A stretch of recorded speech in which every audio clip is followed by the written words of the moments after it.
నమస్కారం అండి. భగవద్గీతలో నేడు 11వ అధ్యాయము విశ్వరూప సందర్శన యోగమునందు 43వ శ్లోకము తాత్పర్యం వినిపిస్తున్నది మీ విజయభాస్కర్. పితాసి లోకస్య చరాచరస్య త్యమస్య పూజ్యస్య గురుర్గరీయాన్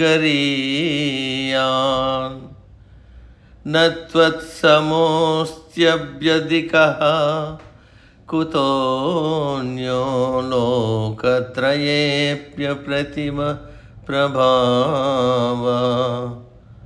తాత్పర్యం: ఓ కృష్ణ, తమరు మా మధ్య ఒక సామాన్య మానవుడు మాదిరి తిరిగినప్పటికీ నీవు ఈ లోకములో ఉన్న చరాచర భూత జాలమునకు సకల ప్రాణులకు తండ్రి వంటి వాడివి.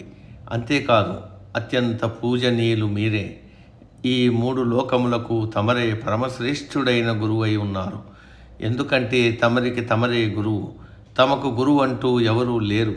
ఈ 3 లోకములలో నీతో సమానమైన, నీకంటే అధికమైన ప్రతిభా పాఠవాలు ప్రభావము కలవారు ఎవ్వరూ లేరు. నేటికి సమాప్తం. తదుపరి శ్లోకం రేపటి రోజు. సర్వే జన సుఖినో భవంతు. అందరూ బాగుండాలి, అందులో మనం ఉండాలి.